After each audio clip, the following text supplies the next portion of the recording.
ഒരു മുളക് എന്നുള്ള രീതിയിൽ എനിക്ക് കുറച്ച് ഇഷ്ടമുള്ളൊരു മുളകായതുകൊണ്ട് സത്യം മാത്രമേ ഉള്ളൂ. അതും എന്ന് വെച്ചാൽ പിന്നെ നമ്മളിങ്ങനെ പൊതുവെ അങ്ങനെ പറയില്ലേ കാന്താരിയാണ് ചെറുതാണെങ്കിൽ ഇങ്ങനെ അങ്ങനെ ആ ഒരു എക്സ്പ്രഷൻ എനിക്ക് ഇഷ്ടപ്പെട്ടതുകൊണ്ടൊക്കെ ഇട്ടതാണ്.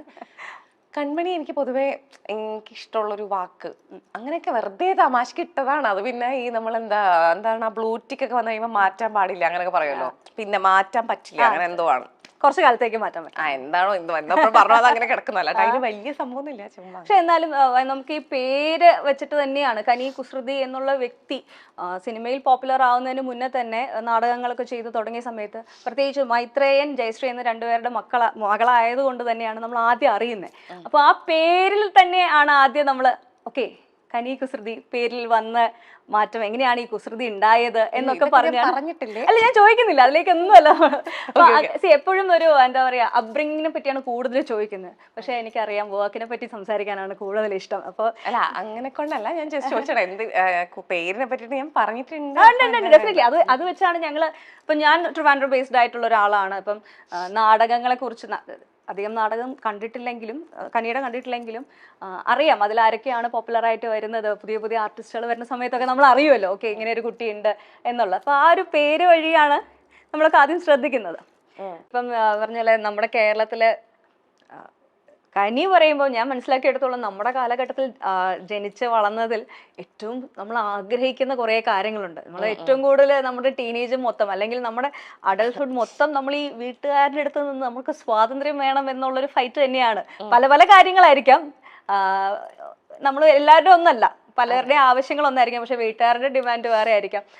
ഒരു ചെറുപ്പം മൊത്തം അച്ഛൻ്റെയും അമ്മയുടെയും രീതികൾ, അത് കഴിഞ്ഞ പിന്നെ ഭർത്താവ്, അത് കഴിഞ്ഞ പിന്നെ കുട്ടികളുടെ ഇഷ്ടം, അത് നോക്കിയാണ് നമ്മൾ. പക്ഷെ അസൂയ തോന്നുന്ന രീതിയിൽ വീട്ടുകാരിൽ നിന്ന് തന്നെ, അതായത് ഒരു വ്യക്തി എന്ന് പറയുന്ന രീതിയിൽ എല്ലാ രീതിയിലുള്ള ഒരു സ്വാതന്ത്ര്യം അനുവദിച്ചതാണ്, സ്വാതന്ത്ര്യത്തിൽ വിശ്വസിക്കുന്ന ഒരു ഫാമിലിയിൽ ജനിച്ചു വളർന്ന ആളാണ്. പക്ഷെ നമ്മുടെ സൊസൈറ്റി നേരെ ഓപ്പോസിറ്റുമാണ്. അപ്പോൾ ഈ വളർന്നു വരുന്ന ഒരു സ്റ്റേജിൽ ഈ പുറത്തെ ലോകം വേറെയും വീട്ടിലെ സിറ്റുവേഷൻസ് വേറെയാണ്. ഈ തമ്മിലുള്ളൊരു കോൺഫ്ലിക്റ്റ് എങ്ങനെയായിരുന്നു? പ്രശ്നങ്ങൾ തോന്നിയിട്ടുണ്ടോ ഒരുപാട്? കോൺഫ്ലിക്റ്റ് തോന്നിയിട്ടുണ്ട്, ഒരുപാട് കാര്യത്തിൽ തോന്നിയിട്ടുണ്ട്. ഇപ്പൊ തന്നെ മൈത്രേയൻ ഞാൻ വളരെ ചെറുതായിരിക്കും, മൈത്രേയൻ ഒരു എക്സ്പ്ലോറർ ഉണ്ട്, ഒരു ചെറിയൊരു ബൈക്ക് ഉണ്ടായിരുന്നു അതിൻ്റെ. അപ്പം വണ്ടിയിൽ പോകുമ്പോൾ മൈത്രേയൻ പറയും സൺഗ്ലാസ് വെക്കണം എന്ന് പറയും. എന്നിട്ട് സൺഗ്ലാസ് ഒന്നും മേടിച്ചോ.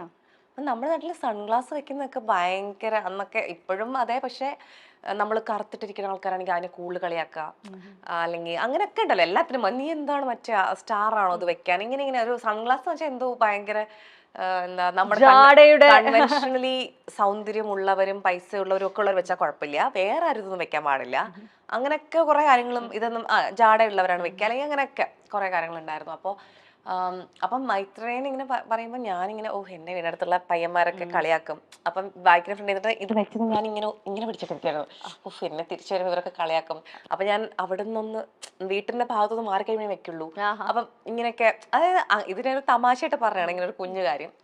അതുപോലെ ഒരുപാട് കാര്യങ്ങൾ ഇങ്ങനെ പുറത്തിറങ്ങുമ്പോൾ ഉറച്ചു ചിരിക്കുന്ന എൻ്റെ കൂട്ടുകാര് പെൺകുട്ടികളുടെ അടുത്തൊക്കെ അമ്മമാരൊക്കെ പറഞ്ഞിട്ടുണ്ട്, ഉറച്ചിരിച്ച് അവർക്ക് അടി കൊടുക്കുക, എന്താണ് അങ്ങനെ കുറേ കാര്യങ്ങൾ എപ്പോഴും ഉണ്ടാവും. അപ്പം അത് എൻ്റെ വീട്ടിൽ അങ്ങനെ ഒന്നും അല്ല.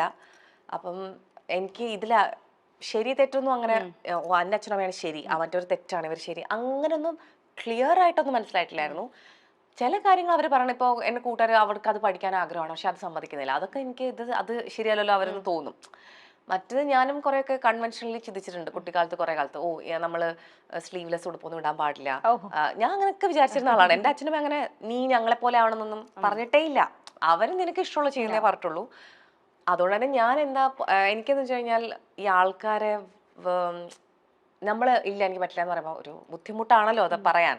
അപ്പൊ അതുകൊണ്ട് തന്നെ ഞാൻ അവരെന്താണ് പറഞ്ഞത് കേൾക്കാം, അങ്ങനെ ആയിരുന്നു. അതുകൊണ്ട് തന്നെ എനിക്കും കുറെ കൺവെൻഷണൽ ചിന്തകളായിരുന്നു ഉണ്ടായിരുന്നു ഒരു സമയം വരെ. ശരിക്കും നാടകം കളിക്കാൻ തുടങ്ങിയപ്പോഴാണ് ഇതെന്റെ വ്യക്തിപരമായ കാര്യമില്ല, എന്തിനാണ് അവരിടപെടുന്നത് എന്നൊക്കെ തോന്നാൻ തുടങ്ങിയത്. അപ്പോൾ കുറേ നമുക്ക് ഇഷ്ടമുള്ള, എന്നെ ഇഷ്ടപ്പെട്ടിരുന്ന മുതിർന്ന ആൾക്കാരൊക്കെ നമ്മൾ കുറച്ച് വിഷമിപ്പിക്കേണ്ടി വന്നിട്ടുണ്ട്. എനിക്കിങ്ങനെ അവർ പെട്ടെന്ന് എന്നോട് മിണ്ടാതിരിക്കുക, ഓ ഈ കുട്ടി മുടി, എനിക്ക് കുറേ മുടി ഉണ്ടായിരുന്നു, അപ്പൊ മുടി വെട്ടിയതിന് പ്രശ്നം, ആ ഉടുപ്പിട്ടതിന് പ്രശ്നം, ഇതിന് പ്രശ്നം. അപ്പൊ അത് ഒരു സ്ട്രഗിൾ ആ ഒരു സമയത്ത് ഉണ്ടായിരുന്നു. പക്ഷെ എനിക്ക് തന്നെ ആ സമയത്തേക്ക് ബോധ്യം വന്നിരുന്നു ഇതൊക്കെ എന്റെ കാര്യങ്ങളാണ്, ഇത് അവരെടുക്കണം. പക്ഷെ അതൊന്നും എന്റെ അച്ഛനും അമ്മയും നീ അങ്ങനെ ചെയ്യൂ എന്ന് പറഞ്ഞിട്ട് വന്നല്ല. ഈ പറഞ്ഞ പോലെ അച്ഛൻ മൈത്രേയൻ എന്ന് പേര് വിളിക്കണം. അപ്പം എപ്പോഴെങ്കിലും ഒക്കെ തോന്നാറുണ്ടോ എനിക്ക് അച്ഛാന്നൊന്ന് വിളിക്കണം ചില സമയം? അങ്ങനെ ഫീൽ ഒന്നും വന്നിട്ടില്ല? മൈത്രയാന്ന് വിളിക്കുമ്പോൾ എനിക്ക് അതേ ഫീൽ തന്നെയാണ്. ഒരു വാക്കിന്റെ അർത്ഥം, പപ്പ ഒരു വാക്കിന്റെ അർത്ഥം എന്താണ്, ആ വാക്കും ആ മനുഷ്യനുമായിട്ട് നമുക്ക് ബന്ധം. ഇപ്പം നമ്മുടെ ചില കൂട്ടുകാരുണ്ടാവും. ഇപ്പം എൻ്റെ ഒരു കൂട്ടുകാരിയുണ്ട്, ആതിര എന്നാണ് പേര്. ഞാൻ ആതിര എന്നുള്ള വാക്ക് കേൾക്കുമ്പോൾ എനിക്ക് അവളും ഞാനും എന്താണോ ആ ബന്ധം, അതാണ് എനിക്ക് ഫീൽ ചെയ്യണേ. അത് ആ വാക്ക് വേറൊരു ആളെ ആതിര എന്ന് പറഞ്ഞ് പരിചയപ്പെടുമ്പോൾ പോലും എനിക്കത് ആ ആതിരല്ല. ആ വാക്ക് ആ വ്യക്തിയായിട്ടുള്ള മാനസിക അടുപ്പമായിട്ട് എക്സാക്ട്ലി ആ വാക്കിന് അർത്ഥം മാറും. അതിന് ഭക്ഷണം കഴിക്കുമ്പോഴൊക്കെ അങ്ങനെ എനിക്ക് തോന്നുന്നുണ്ട്. ഇപ്പൊ നമുക്ക് ഇഷ്ടമുള്ള ഒരു വിഭവം, ഇപ്പൊ എനിക്ക് അവിയൽ ഭയങ്കര ഇഷ്ടമാണെങ്കിൽ അവിയൽ എന്ന് കേൾക്കുമ്പോൾ എനിക്ക് അത് തന്നെ ഞാൻ ഓരോ തവണയും അത് ഇനി വേറൊരു നാട്ടില് അവിയൽ നല്ല വിളിക്കണം എന്ന് വെച്ചോളൂ അതിനെ, പക്ഷെ അത് ഇഷ്ടമുള്ള ഒരാൾക്ക് ആ വാക്ക് കേട്ടാൽ അത് തന്നെ എനിക്ക് അനുഭവിക്കാം എന്നാണ് എനിക്ക് തോന്നിയിട്ടുള്ളത്. അപ്പൊ അതുപോലെ ഞാൻ മൈത്രയാന്ന് വിളിക്കുമ്പോഴും എന്താണോ നിന്റെ മൈത്രേനെ ഇടയ്ക്കുള്ള ബന്ധം, എന്താണോ സ്നേഹം, എന്താണോ ബഹുമാനം, അത് തന്നെ ആ വാക്കിൽ ഞാൻ അനുഭവിക്കുന്നത്. ഞാൻ അതുകൊണ്ട് അച്ഛ എന്ന് വിളിക്കുമ്പോൾ എനിക്ക് അച്ഛൻ എന്ന് പറയുന്ന ഫീൽ ആയിരിക്കാമല്ലോ ചിലപ്പോൾ മൈത്രേൻ എന്നുള്ളപ്പോഴുള്ളത് ആയിരിക്കാം. അതെനിക്ക് മൈത്രേൻ എന്ന് വിളിക്കുമ്പോഴാണ് ഉള്ളത്. അങ്ങനെ ഞാൻ വിളിക്കണം. ഇപ്പൊ ജയശ്രീ എൻ്റെ അമ്മ ചേച്ചി എന്ന് വിളിക്കണേ.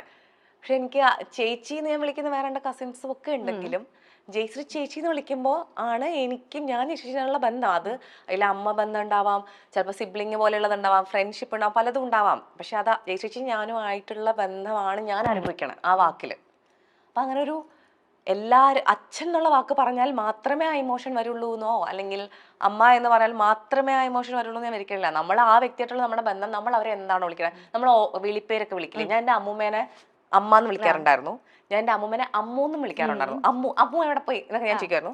എനിക്ക് അവിടെ അമ്മു എന്ന് പറയുമ്പോഴും എൻ്റെ അമ്മൂമ്മേനോട് വരണേ, അമ്മ എന്ന് പറയുമ്പോൾ എനിക്ക് എൻ്റെ അമ്മമ്മ വരും. അതുപോലെ ജയശ്രീയുടെ അച്ഛനെ ഞാൻ അച്ഛാന്ന് വിളിക്കായിരുന്നു.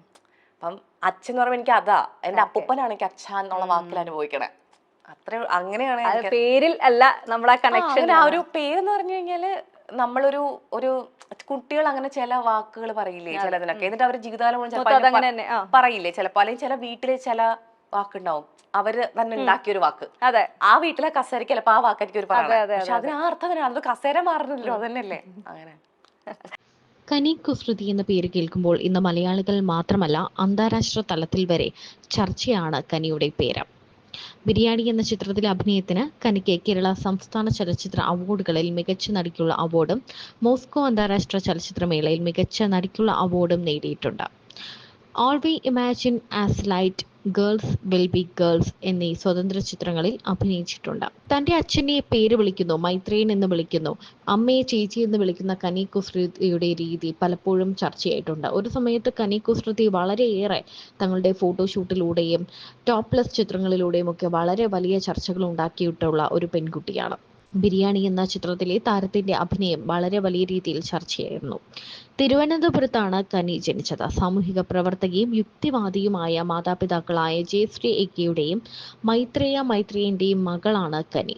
ഇന്ത്യയിലെ കുടുംബ പേരുകൾക്കൊപ്പം വരുന്ന സാമൂഹിക ശ്രേണി ഇല്ലാതാക്കാൻ അവളുടെ മാതാപിതാക്കൾ കുടുംബ പേരുകൾ ഉപേക്ഷിക്കുകയായിരുന്നു. പലപ്പോഴും തന്റെ ജീവിതത്തെപ്പറ്റി തന്റെ അച്ഛനെയും അമ്മയെയും പറ്റിയാണെങ്കിലും തുറന്നു പറഞ്ഞിട്ടുള്ള ആളാണ് കനി കുസൃതി. ഒരു ഇന്ത്യൻ നടിയും മോഡലും കൂടിയാണ് കനി. തന്റെ അച്ഛനും അമ്മയും തന്നോട് എപ്പോഴും ഒരു കൂട്ടുകാരിയോട് എന്ന പോലെയാണ് പെരുമാറിയിട്ടുള്ളത് എന്ന് കനി പറയാറുണ്ട്. ഒരു മകൾ എന്നൊരു ലിമിറ്റേഷൻസ് ഒന്നും അവർ വെച്ചിട്ടില്ല. താൻ ഗർഭിണിയാണെന്നൊക്കെ തന്റെ 20ാമത്തെ വയസ്സുകളിലൊക്കെ തനിക്ക് തോന്നിയിട്ടുണ്ടെന്നാണ് കനി പറയുന്നത്.